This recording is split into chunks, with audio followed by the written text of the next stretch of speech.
Bismillahirrahmanirrahim. Assalamualaikum warahmatullahi wabarakatuh. Innal hamdalillah nahmaduhu wa nasta'inuhu wa nastaghfiruh wa na'udzu billahi min shururi anfusina wa min sayyiati a'malina. May yahdihillahu fala mudilla lahu wa may yudlil fala hadiya lahu. Asyhadu an la ilaha illallah wa asyhadu anna Muhammadan 'abduhu wa rasuluhu. Amma ba'd. Saya muliakan mengurusi ahli jawatan Rasul Surau, para asatizah, guru-guru, hadirin hadirat yang dirahmati Allah Subhanahu wa taala sekalian. Apa khabar semua? Alhamdulillah. Pertama sekali marilah sama-sama kita merafakkan rasa syukur kita kepada Allah Subhanahu wa taala yang mempertemukan kita sekali lagi untuk meneruskan lagi sesi kuliah maghrib kita. Jadi tuan-tuan, hari ini kita dah masuk 29 Zulhijjah dah. Dah hujung lah. Hari ni 28, tapi masuk maghrib 29. Esok 29 lah. Jadi lusa adalah cuti kan, cuti awal Muharram.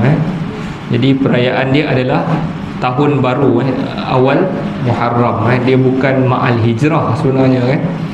Ma'al hijrah itu hijrah berlaku bila kan kita sambut awal Muharram dan tahun baru hijrah lah, bukan ma'al hijrah. Hijrah Nabi bukan berlaku pada bulan Muharram kan. Bila berlaku hijrah Nabi? Hijrah Nabi berlaku pada bulan Rabiul Awal. Maknanya Nabi keluar daripada rumahnya dikatakan sekitar 26 atau 27 Safar. Lalu Nabi turun menyorok dekat Gua Sur. Gua Sur ni dia terletak selatan Mekah. Madinah, kalau kita tahu Mekah, Madinah dekat mana? Utara Mekah, dekat atas. Kalau kita tengok peta tu, Mekah, Madinah dekat atas. Tapi Nabi kata nak keluar hijrah, tapi dia tak turun naik, dia turun ke bawah. Dia sembunyi dekat Gua Sur, supaya musuh-musuh dah tahu dia nak pergi sana, jadi musuh akan cari ke atas. Nabi tak ada ke atas, Nabi turun ke bawah. Nyorok 3 hari, 26 Safar tu menyorok 3 hari. Lalu Nabi pun habis menyorok 3 hari, terus naik ke Madinah, sampai dia Quba 8 Rabiul Awal. Dan Nabi duduk beberapa hari, dan Nabi dikatakan masuk ke kota Madinah. Nama ketika itu Yathrib. Nabi masuk lebih kurang pada 12 Rabiul Awal.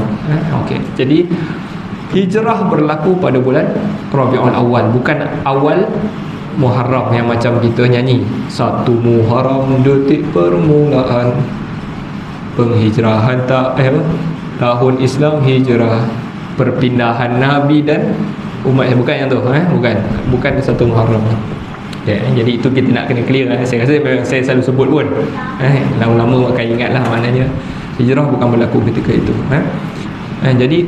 Jadi orang Malaysia pun dia memang suka dengan tahun baru ni kan. Tahun baru mesti cuti, tak kisahlah tahun baru apa, Masihi ke, tahun baru Cina ke, tahun baru Islam.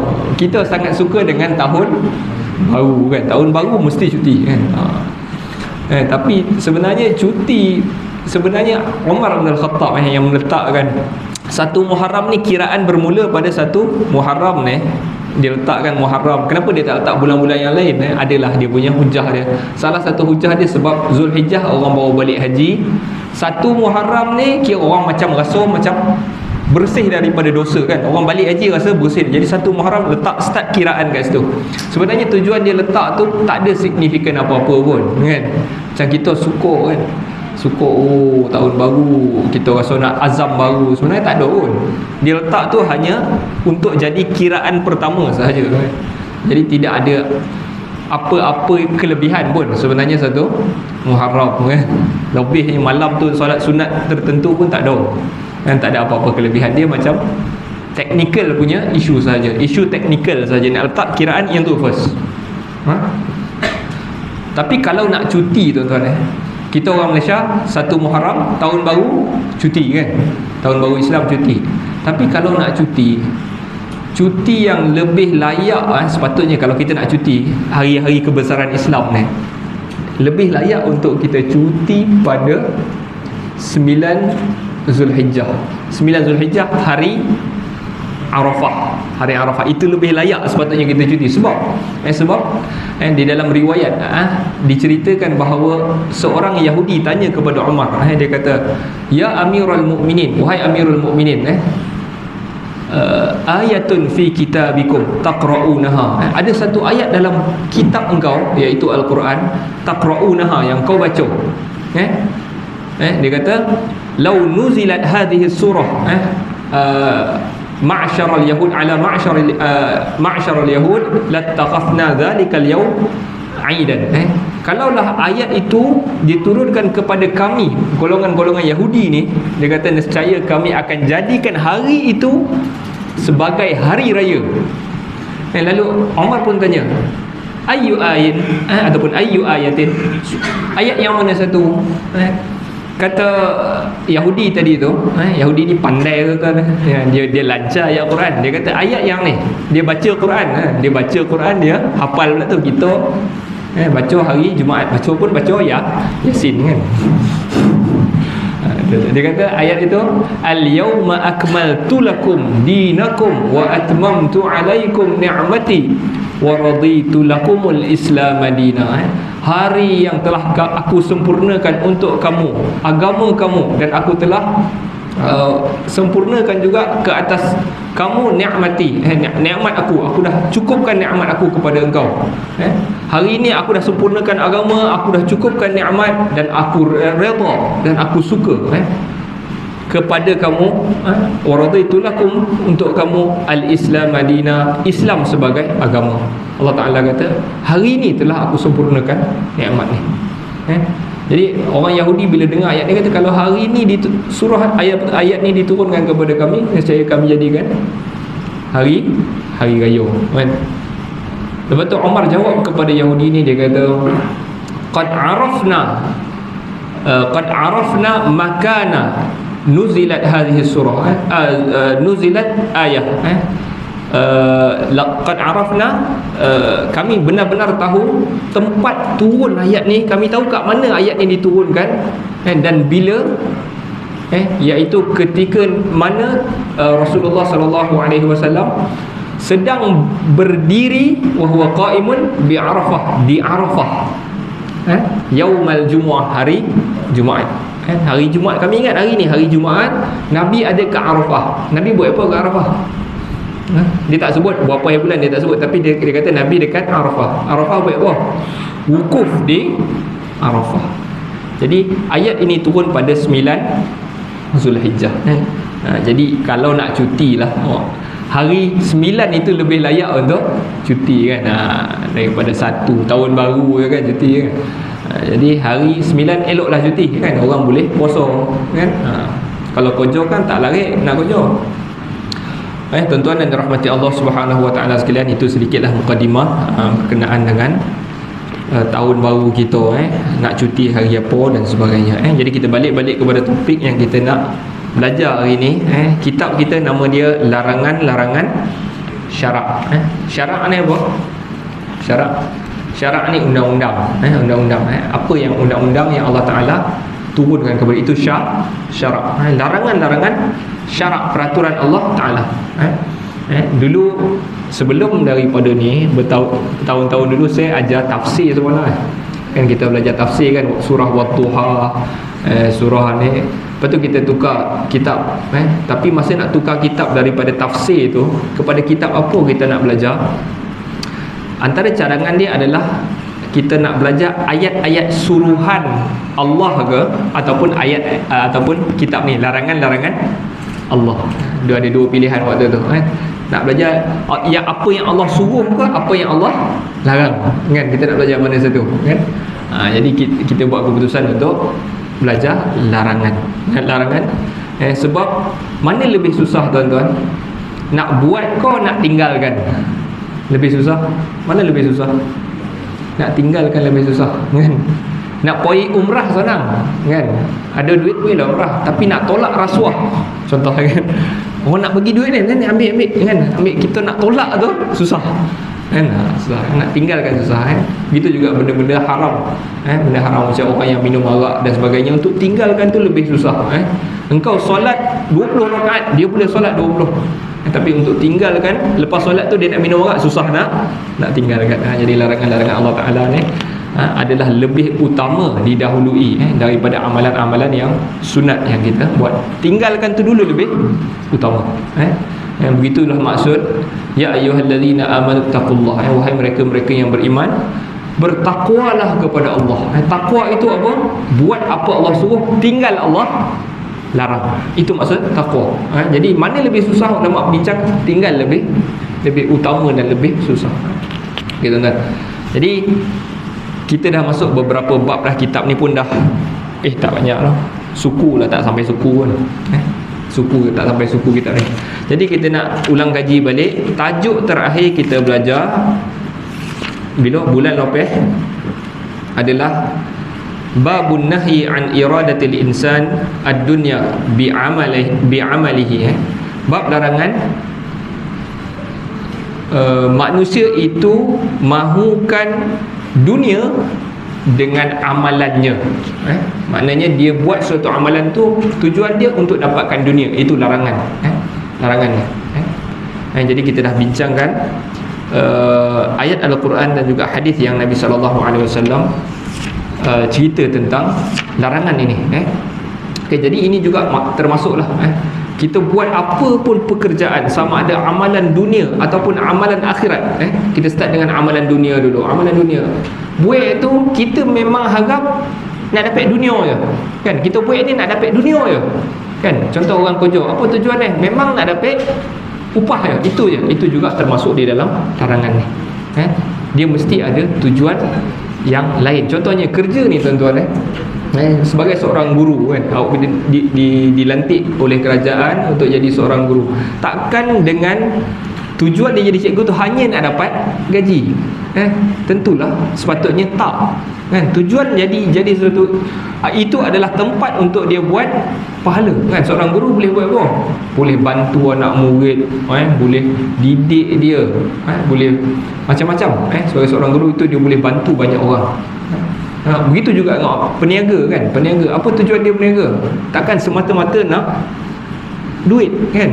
Dia mesti ada tujuan lain. Tujuan dia dengan apabila dia berniaga ni, budak-budak yang balik sekolah ni, dia berniaga aiskrim kan, contoh kan. Jadi budak-budak hilang dah gol. Apa lagi tujuan? Dengan duit yang dia dapat tu kalau dapat berniaga ni, hasil berniaga ni dapatlah sedekah sikit. Yang itulah tujuan dia. Dapat bantu suami, tak payahlah tiap-tiap minggu minta duit dapur kan. Jadi itu antara tujuan kita melakukan sesuatu amalan. Bukan maksudnya kita berharapkan, kita harap apa tu tuan-tuan? Kita harapkan pahala di sisi Allah Subhanahu Wa Taala. Jadi jangan semata-mata buat satu perkara macam budak-budak sekarang kan. Kenapa kau buat video ni kan? Buat video kan suka budak-budak TikTok kan. Kenapa kau buat video ni? Tak ada tujuan dia semata-mata nak dapat like. Itu je tujuan dia kan. Nak bagi orang like. Ramai orang like dia rasa gembira. Jadi tak ada apa faedah. Sebab tu benda-benda yang dihasilkan tu tak ada memberi manfaat apa-apa. Hanya semata-mata nak dapat like. Orang nak dapat like, nak dapat masyhur lah. Masyhur itu orang suka, orang kona, yang tu je dia nak. Yang tu tak ada tujuan. Jadi kalau nak buat video ko apa ko, dia mesti ada tujuan. Tujuan dia apa? Nak bagi nak sampaikan sesuatu, nak sampaikan ilmu, nak sampaikan pandangan. Itu ada tujuannya. Jadi jangan kita melakukan apa-apa tujuan amalan itu amalan dunia tuan-tuan. Apatah lagi kalau kita lakukan amalan-amalan akhirat kan. Kenapa kau solat ni? Nanti Allah bagilah rezeki kat aku banyak sikit. Bukan itu tujuannya. Kita doa, kita bangkit malam, apa tu? Kenapa kau bangkit malam ni? Nanti Allah nak bagi aku banyak duit kan. Yang tu tujuannya. Tak benar. Maksudnya ini adalah larangan. Dan dia masukkan juga, dia kata wa anna dzalika minasyirk. Benda ni boleh bawa kepada syirik. Sebab apa? Sebab dia rasa apa yang dia minta tu, nak dunia itu, dia anggap benda tu sama dengan apa yang di sisi Allah. Kita patutnya doa, ya Allah, bagi aku apa yang ada di sisi Engkau, sama ada syurga, pahala, bagi kat aku yang tu, kan? Jadi bila kita minta dunia ni, kita seolah-olah kita anggap benda tu sama dengan apa yang ada di sisi Allah. Jadi itu juga termasuk di dalam syirik, kan? Okey, jadi jangan semata-mata dunia. Itu larangan yang terakhir kita belajar, tuan-tuan, Okey, jadi hari ini kita nak masuk kepada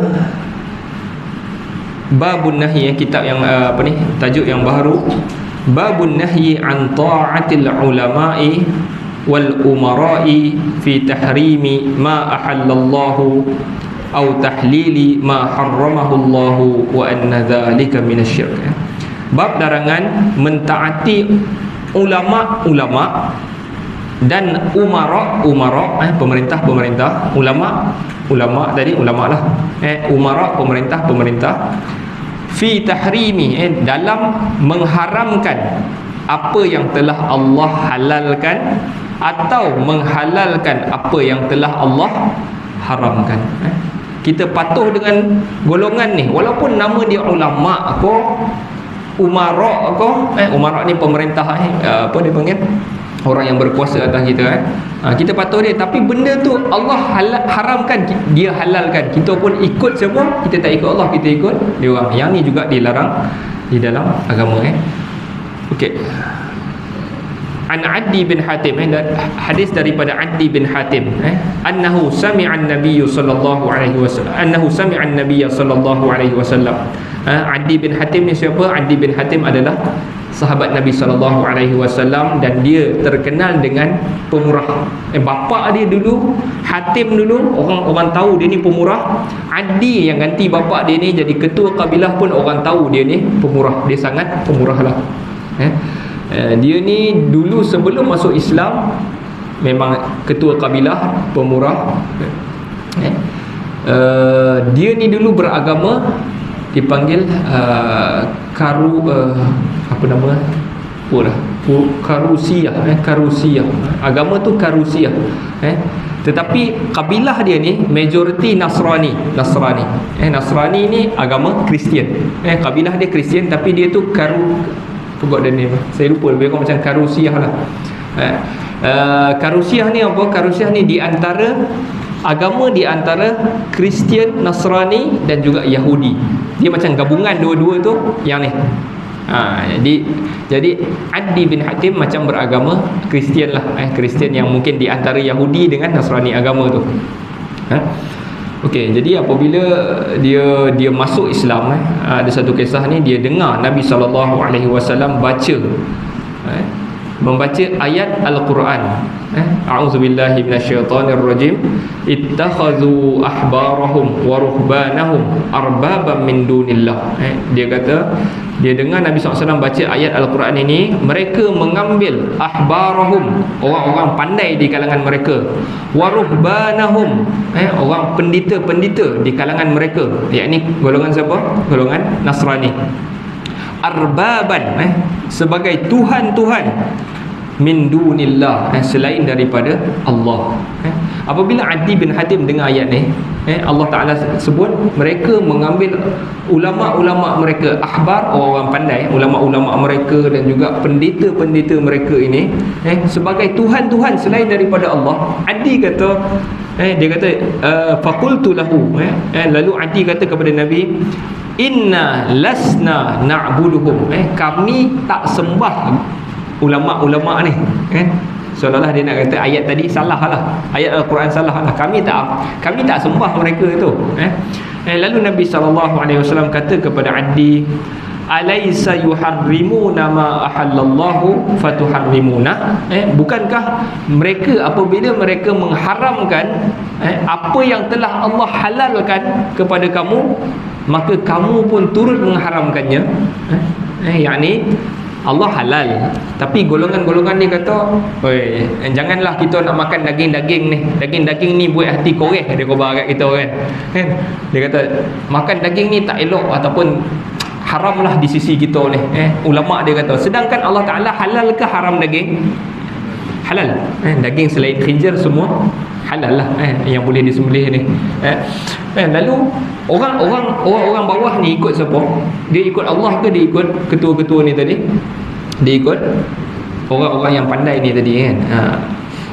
Wa yuhilluna ma harramallahu fatuhilluna, dan mereka itu, iaitu orang pandai itu, menghalalkan apa yang telah Allah haramkan.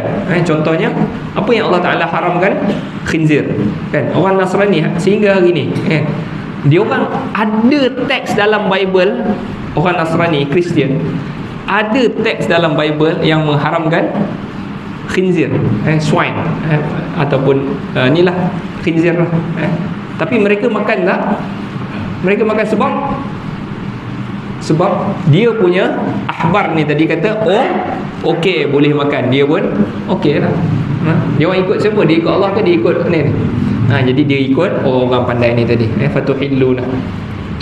Faqultu bala. Lalu kata Adi bin Hatim, aku berkata bahkan dia betul Rasulullah. Mereka apabila Allah Ta'ala haramkan, dia orang halalkan. Apabila Allah Ta'ala halalkan, dia orang haramkan. Bala, betul. Lalu Nabi SAW kata, fatilka ibadatuhum. Itulah ibadat mereka, iaitu menyembah tu tadi. Nabi kata menyembah, itulah menyembah mereka. Tajuk kita ni tadi larangan untuk taat ataupun ikut dia orang, benda yang Allah Ta'ala telah haramkan. Okey. Jadi larangan-larangan ini ya tuan-tuan. Itu adalah dari karantina. Okey. Jadi kat sini kita nak pecahkan dulu ada beberapa sebab wa'lam anna ittiba'al ulama awil umara fi tahlili ma harramallahu awil aks yanqasimu ila thalathati aqsam. Ketahuilah bahawa orang-orang yang ikut orang-orang yang ikut ulama, katanya ulama ni tadi ataupun umara, pemimpin-pemimpin tadi, ada 3 bentuk. Yang pertama, mereka ikut mereka radiyan biqaulihim muqaddaman lahu sakhitan li hukmillah. Maknanya yang pertama, dia ikut apa yang dia orang pandai ni cakap tadi. Dalam masa yang sama, dia memang tak suka dengan apa yang Allah Ta'ala tentukan kan. Apalah Allah Ta'ala punya hukum ni tak betul, geng-geng pandai ni lagi betul. Yang tu hukumnya adalah kafir. Terbatal segala amalan dia, terpadam amalan. Jadi kita ini sentiasa diberi pahala, maknanya kebaikan kita itu ditulis. Orang-orang macam ni amalan baik dia semua terpadam, tak ada, sebab dia dah jadi kafir.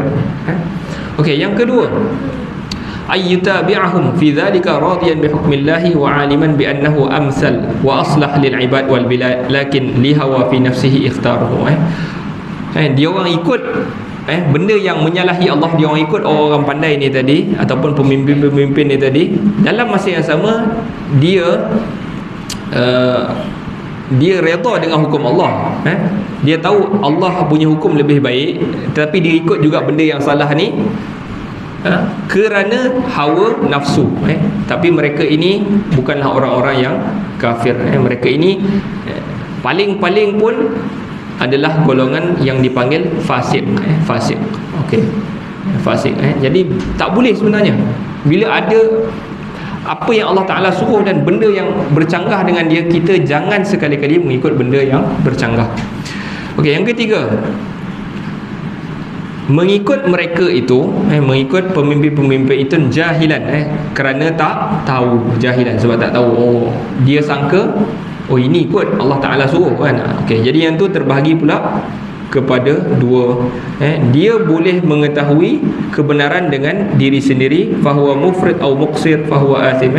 Okey, dia boleh cari tapi dia tak cari. Jadi orang ini dianggap asim, berdosa. Dia tak cari, dia ikut je. Jadi benda ini pun tak okey lah. alla yakuna aliman wala yumkinuhu at-ta'allum. Yang kedua adalah orang ini dia memang tak boleh nak tahu, dia tak boleh cari pun. Fayutabi'uhum taqlidan, lalu dia ikut je orang ni taqlidan, wa yazunnu anna hadha huwa al-haq fa hadha la syai'a alayhi li'annahu fa'ala ma amara bihi. Okey, orang macam ni, yang golongan kedua ni, dia memang tak boleh nak cari kebenaran, memang tak tahu, ikut je, yang ni tidak ada apa-apa, yang ni tidak berdosa lah. Okey. Jadi itu adalah golongan-golongan yang diklasifikasikan di dalam kitab ini. Ada beberapa golongan lah. Alright. Jadi di mana kita kan? Di mana kita? Okey, kita pergi kepada hadis yang seterusnya. An Ibnu Abbas, daripada Ibn Abbas. Ibn Abbas apa? Sepupu Nabi SAW. Yang ni bukan hadis lah, yang ni adalah riwayat daripada Ibnu Abbas. Ibnu Abbas kata, yushiku an tanazzala alaikum hijaratan minas sama'. Yushiku, aku risau, aku bimbang akan dihujankan kepada engkau ini, ataupun diturunkan kepada engkau ini batu-batu daripada langit. Yang ni hujan batu kan? Aku risau korang ni nanti kena hujan batu. Kenapa? Aqulu, kata Ibnu Abbas, aku kata qala Rasulullah, aku kata Rasulullah bersabda, wa taquluna, dan korang cakap qala Abu Bakar wa Umar. Aku sedang cakap Rasulullah, ni Rasulullah kata, lepas tu korang pun nak lawan cakap aku, tapi Abu Bakar cakap, tapi Umar cakap, kan? Boleh tak kita ada dua orang cakap, Nabi cakap, Abu Bakar adalah sebaik-baik manusia lah kan. Maksudnya kalau selain daripada Nabi, dia tak ada title apa-apa, dia seorang manusia biasa saja. Abu Bakar adalah yang paling baik. Kalau dihimpunkan seluruh iman kita daripada awal sampai akhir manusia ni, selain daripada Nabi lah, ditimbang, diletak di suatu timbangan dan diambil iman Abu Bakar, nescaya berat lagi timbangan iman Abu Bakar. Iman dia, kuatnya iman dia kepada Allah Subhanahu Wa Taala tu, yakinnya dia dengan Allah Taala tu lebih kuat daripada gabung kita itu semua. Tetapi apabila Nabi bercakap, hatta Abu Bakar bercakap, mana yang kita kena dahulukan? Nabi SAW. Sebab tu Ibnu Abbas apabila dia berhujah dengan orang, maksudnya dia tengah bincang satu isu, Ibnu Abbas kata ni Nabi beritahu, korang kata tak, ini Ibnu Abbas beritahu, ini Abu Bakar beritahu, ini Omar beritahu. Kata Ibnu Abbas, aku bimbang engkau nanti ditimpa dengan hujan batu.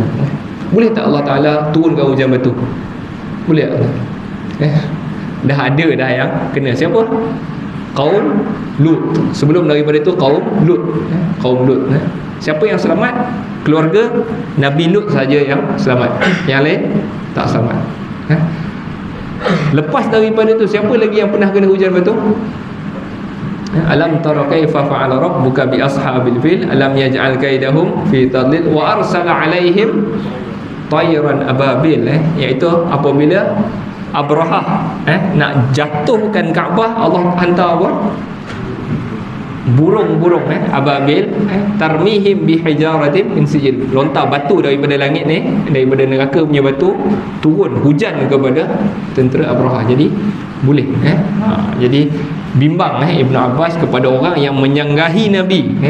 Dia nak sanggah Nabi tu, kalau Nabi dengan Nabi punya cakap okey lah, tapi ini Nabi dengan manusia biasa. Jangan kita sanggah Nabi dengan kata-kata manusia biasa. Okey. Yang ketiga, jadi dia nak ajar dekat sini, walaupun Abu Bakar adalah khalifah pertama selepas Rasulullah, jangan kita patuh pun ke Abu Bakar kalau dia lawan dengan, bercanggahan dengan kata Nabi SAW. Tapi Abu Bakar tak pernah bersanggah lah dengan Nabi.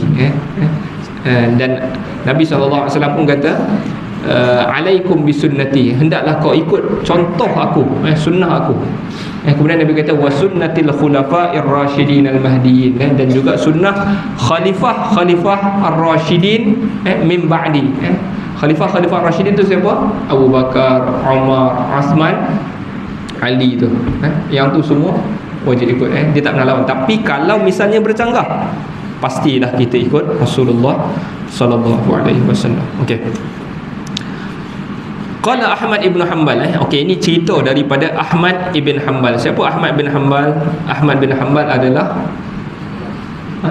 salah seorang tokoh di dalam Islam ini, dan dia dikenali dengan mazhab Hanbali. Ahmad bin Hanbal tu. Dia banyak sangat, dia ni ilmu yang banyak, tulis kitab banyak, anak murid ramai, sampai dia punya pengetahuan tu dijadikan satu mazhab. Hampir semua masalah dalam manusia ni ada dia punya pendapat, sampai boleh jadi satu mazhab. Ahmad bin Hanbal. Jadi Ahmad bin Hanbal kata apa? Dia kata ajibtu liqaumin ariful isnad wasihhatahu yadhhabuna ila Sufyan. Aku heran, dia kata, dengan satu kaum ni, mereka ni tahu sanad. Sanad ni apa? Sanad ni adalah rantaian hadis. Maknanya kita tahu sahih tak sahih hadis tu berdasarkan sanad. Sanad daripada orang ni, orang ni, orang ni, orang ni, itu rantaian tu dipanggil sanad. Dia kata aku heran dengan manusia-manusia yang tahu sanad. Maknanya apabila dia tengok sanad tu, dia kata ni, oh ini semua okey. Zaman Imam Ahmad dengan Nabi taklah jauh sangat. Berapa ratus tahun, 300 tahun, 200-300 tahun dengan Nabi. Jadi yang riwayat tu tak ramai. Jadi dia kenal. Oh, hadis ni sahih. Dia kata sahih. Hadis ni okey ni, sahih. Dia kata dia heran dengan orang yang tahu hadis tu dah sahih. Maksudnya katakanlah Nabi tak bagi buat sesuatu, hadis ni sahih, dia tahu daripada Nabi, tetapi yazhabuna ila Sufyan, tapi mereka ni tetap juga pergi kepada Sufyan Ats-Tsauri nama dia. Sufyan Ats-Tsauri siapa? Orang yang pandai fiqh. Orang yang pandai fiqh ni terkenal. Sufyan Ats-Tsauri ni kalaulah disebabkan Sufyan Ats-Tsauri ni tak ramai anak murid, kalau dah anak murid dia ramai, nescaya dah ada mazhab yang kelima di dalam agama. Sufyan Ats-Tsauri ni kelemahan dia, anak murid dia tak ramai, dan anak murid dia tak salin balik apa dia tulis, tak tulis kitab. Imam Syafi'i, Imam Ahmad ibn Hanbal, Imam Malik, Imam Hanafi ni semua ramai anak murid. Sebab tu mazhab dia jadi besar. Sufyan Ats-Tsauri ni dia sama alim, bahkan mungkin lebih alim lagi daripada salah seorang imam ni tadi. Tapi kelemahan dia tak ada anak murid. Jadi tuan guru kalau nak kekalkan kehebatan dia, anak murid pun kena hebat. Anak murid tu guru lancar hadis, anak murid pun lancar hadis, barulah berkembang mazhab orang tu. Sufyan ni tak ada kekurangan dekat situlah. Mungkin ada tapi tak ramai macam Imam Syafi'i dan sebagainya. Okey. Imam Ahmad kata aku heran dengan orang yang tahu sanad itu dah sahih tapi dia pergi juga jumpa Sufyan. Sebab apa dia pergi jumpa Sufyan? Sebab dia nak tanya juga, ada tak cara nak bagi boleh juga. Dia tahu Nabi dah khabar tak boleh, tapi jumpa juga fuqaha nak cari jalan bagi boleh. Faham tak tuan? Faham tak isu tu? Kita dah tahu Allah Ta'ala tak bagi, tapi tapi saya ada tanya ustaz ni, kita tahu clear, riba tak boleh. Bagi pinjam RM10, esok kau pulang 5 boleh ya. Tak boleh. Tapi saya ada tanya seorang ustaz ni, boleh. Allah Ta'ala jelas dalam Al-Quran kata ahallallahu al-bai' wa harramar riba. Allah Ta'ala halalkan jual beli dan Allah haramkan riba. Kita tahu apa yang kita buat itu riba. Tapi saya ada tanya seorang ustaz ni, kau boleh lah. Kita nak cari jalan bagi boleh juga. Imam Ahmad bimbang orang-orang macam ni. Lalu dia kata firman Allah Subhanahu wa taala, falyahdharil ladzina yukhalifuna an amrih, dan peringatan, jaga-jagalah kepada orang-orang yang melawan ataupun bertentangan dengan perintahnya, antusibahum fitnah, mereka itu nanti ditimpa dengan fitnah. Fitnah tu apa tuan-tuan? Fitnah dalam Al-Quran, fitnah bukan maksud dia tuduh orang. Fitnah bukan yang tu. Bukan. Fitnah di dalam Al-Quran maksud dia satu ujian yang sangat berat. Itu maksud fitnah. Firman Allah, jaga-jagalah kepada orang yang berlawan dengan perintahnya, mereka nanti akan ditimpa satu ujian yang berat. Ujian yang susah. Kata Imam Ahmad, ujian itu apa? Ujian itu adalah syirik. Syirik. Maknanya apa yang Allah akan jadikan kepada orang ni tadi, Allah Ta'ala akan jadikan dia syirik. Yakni dia akan jadi orang yang mensyirik, mensekutukan Allah Subhanahu Wa Ta'ala, yakni kafir. Au yusibahum azabun alim, ataupun kalau dia tak syirik pun dia akan ditimpa azab yang sangat pedih. Jadi orang-orang macam ni tuan-tuan, yang tahu dah Nabi khabar tak boleh, dia cari jalan bagi boleh. Yakni dia nak cuba ikut hawa nafsu dia juga. Maknanya mereka ini bimbang. Kata Imam Ahmad, mereka ini sama ada nanti jadi kafir ataupun nanti di akhirat ataupun di dunia Allah akan timpakan mereka azab yang pedih. Pengajaran dia apa? Jangan langgar perintah Allah. Kita khabarlah ikut ustaz kau, ikut ulama kau, ikut dewan ulama kau, ikutlah apa pun tak boleh. Tetap tak boleh. Ada satu kisah lagi, iaitu dengan ayat yang sama tadi. Ayat yang sama, falyahdharil ladzina yukhalifuna an amrihi an tusibahum fitnah aw yusibahum adzabun alim ni tadi. Ada satu kisah seorang lelaki bertanya kepada Imam Malik. Imam Malik ni awal sikit daripada Imam Ahmad. Ahmad ni dah kemudian dah. Imam Malik ni dia dah golongan tabi'in dah. Tabi'in. Dia tanya kepada Imam Malik, dia kata, aku nak mengerjakan haji ke umrah. Haji lah kot, mungkin mengerjakan haji. Dia ni duduk di Madinah. Imam Malik duduk di Madinah. Dia tanya kepada Imam Malik, aku nak pergi haji. Tetapi miqat ni apa tuan-tuan? Tempat kita pakai ihram tu kan. Miqat orang-orang Madinah, orang yang daripada Madinah nak pergi haji, miqat dia di mana? Nama dia Bir Ali, ataupun nama lama dia Zulhulaifah. Nabi SAW dulu sebut sebagai Zulhulaifah. Situ tempat miqat dia. Lalu lelaki ni kata, aku tak nak bermiqat di Zulhulaifah. Nabi bermiqat di Zulhulaifah ni tadi, ataupun Bir Ali, nama yang kita pakai hari ni kan, Bir Ali. Lelaki ni kata, aku tak nak miqat dekat sini lah, aku nak bermiqat di Masjid Nabi. Aku nak pakai ihram dekat situ kan. Dia dah bagi tahu lah, Zulhulaifah bukan ada apa. Tak ada apa kan. Ada apa. Masjid Nabi, ada masjid Nabi, ada kubur Nabi kan. Lagilah baik. Apa kata Imam Malik kepada orang ni tadi? La taf'al. Jangan buat. Akhsha an tusibaka fitnah. Aku bimbang engkau nanti ditimpa fitnah. Lalu lelaki ni kata apa? Ayu fitnah.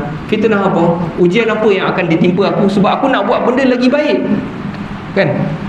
Dia rasa macam lagi baik, tetapi dia tak sedar dia dah langgar, dia dah bercanggah dengan apa yang Nabi SAW ajar. Nabi suruh miqat situ-situ, kenapa nak pindah ke Masjid Nabi? Kata Imam Malik, ayyu fitnatin a'zam. Fitnah apa yang lagi besar? Ujian apa yang lebih besar? Min antara annaka sabaqta ila fadilatin qassara anha Rasulullah. Yang mana engkau rasa engkau dah mendahului Nabi pada satu fadilat yang Nabi kurang daripada engkau. Seolah-olah Nabi miqat dekat Zulhulaifah tu tadi, ataupun Bir Ali tadi tu, kurang sikit daripada engkau yang start daripada Masjid Nabi. Nabi ajar kat situ, kau rasa kau buat kat sini kau lagi hebat daripada Nabi. Itu fitnah yang besar. Dan Imam Malik baca ayat ni tadi, falyahdharil ladzina yukhalifuna an amrihi. Jaga-jaga kepada mereka-mereka yang melawan dengan perintahnya, bertentangan dengan perintahnya, antusibahum fitnah, nanti ditimpa fitnah atau ditimpa azab yang pedih. Tuan-tuan, jadi kita ambil pengajaran daripada cerita-cerita ni tadi, jangan kita mendahulukan apa-apa sahaja, kata-kata siapa pun dia, selagi mana ia bercanggah dengan apa yang Allah Subhanahu Wa Taala katakan. Jangan kita dahulukan. Okey. Masuk dah ke? Minit? Seminit? 5 minit? Okey, kita masuk yang terakhir lah, Mujahidiyah. Okey, masuklah. An-nahyu an ibtiqai hukmil jahiliyah. Kan ada soalan tuan-tuan? Ada soalan? Kau nak tanya apa-apa ini, rasa nak tanya Ustaz hari ni kan? Tak ada Tak ada, kita sambung sikit. Ba'da istihya. Okey, larangan yang seterusnya. Apa larangan kita belajar hari ni tuan-tuan? Tak ingat dah. Larangan menghalalkan apa yang Allah Ta'ala haramkan. Okey. Walaupun kita kata kita ikut ulama dan sebagainya, no. Okey. Larangan yang seterusnya kita nak belajar adalah larangan an-nahyu an ibtigha'i hukmil jahiliyah. Larangan daripada mengharapkan ataupun nak ikut sangat hukmul jahiliyah. hukum-hukum jahiliyah. Apa itu hukum-hukum jahiliyah? Hukum jahiliyah maksud dia adalah semua benda yang bercanggah, bertentangan dengan hukum yang Allah turunkan. Allah kata apa? Allah haramkan, contoh haramkan arak, kan? Tapi kita nak pakai undang-undang yang mana arak ini okey, contohnya, kan? Arak okey, kan? Jadi kita nak ikut yang tu, maknanya kita mengikut hukum siapa? Hukmul jahiliyah ni tadi. Itu maksud hukmul jahiliyah. Firman Allah Subhanahu wa taala, wala tufsidu fil ardi ba'da islahiha. Firman Allah Taala, janganlah kamu melakukan kerosakan di bumi ba'da islahiha, selepas mana telah berlakunya islah, kebaikan, pembaikan telah berlaku tapi kamu buat balik kerosakan.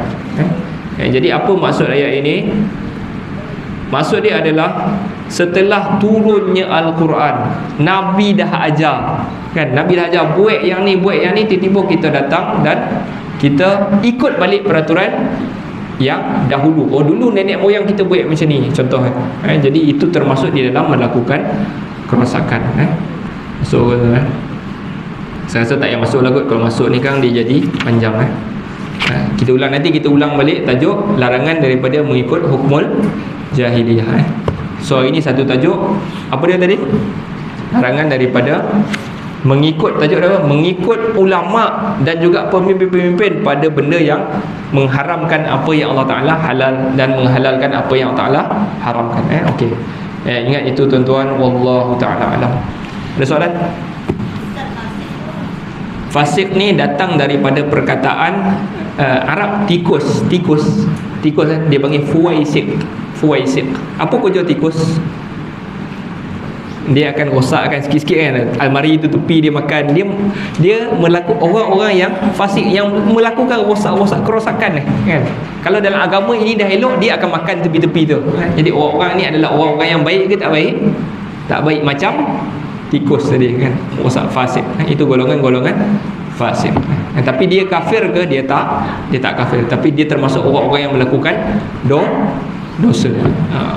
Kita tahu, kadang-kadang kita tahu asal perkataan tu, kita tahu fasik tu macam tikus. Wallahu a'lam. Nasallallahu ta'ala yanfa'ana bima sami'na wa ayyaj'alana hudatan muhtadin. Sallallahu ala sayyidina Muhammad wa ala alihi wa sahbihi wa sallam. Walhamdulillahi rabbil alamin.